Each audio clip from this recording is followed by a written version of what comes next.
बिस्मिल्लाहिर्रहमानिर्रहीम सल्लल्लाहु ताला मुहम्मद सल्लल्लाहु अलैहि वसल्लम। नादिन, पहले मैंने वीडियो बनाई उसमें माइक बंद हो गया, बड़ी अच्छी वीडियो बनी थी। अब दोबारा बना रहा हूँ।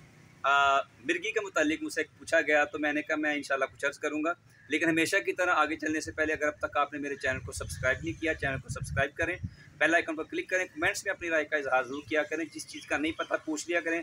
नंबर मौजूद है व्हाट्सअप के, दवाहानू का एड्रेस मौजूद है, फ्री ऑफ कास्ट आपको गाइडेंस मिल जाती है। तो ये मिर्गी के बारे में पूछा, मैं अर्ज़ करूँगा। तो यहाँ पे बहुत इंपॉर्टेंट चीज़ बताना चाहूँगा वो ये कि मिर्गी का ताल्लुक दिमाग से है। तो दिमाग की मोस्टली डॉक्टर्स मेडिसिन नहीं देते हैं, कोशिश करते हैं कि ऐसे ही नेचुरल वे से इसको ठीक किया जाए।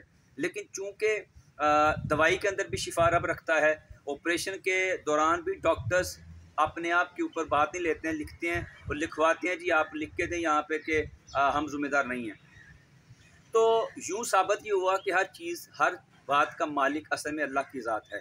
अब जिसने ये कलाम लिखा है, जिसका ये फरमान है, उसी ने कुरान में फरमाया है कि कुरान शिफा, कुरान शिफा है। तो करना ये है कि बात मैं शार्ट करता हूँ। जब भी किसी को मिर्गी का दौरा पड़े, उसके कान के अंदर आपने 7 मरतबा औज़ु बिल्लाहि मिनश शैतानिर रजीम पढ़ना है। इंशाअल्लाह उसे होश आ जाएगी। एक दफ़ा ना करने से आए, बार बार करें। पढ़ने वाले को पढ़ना सही आता हो, बावुज़ू हो, तो बहुत बेहतर है। अब ये तो होगा कि जब वो बीमार होगा तब। वैसे क्या करना है, तो वैसे 41 दिन तक 3 मरतबा यही अमल उसके कान में रोज़ाना दोहराना है। इंशाअल्लाह ताला उसका ये मर्ज़ जाता रहेगा। अगर कोई पढ़ने वाला ना हो तो खुद पढ़ के हाथ पे फूंक मार के कान पे मल सकता है। अल्लाह ने चाहा तो इंशाअल्लाह ताला उसको मायूसी नहीं होगी। ये करें।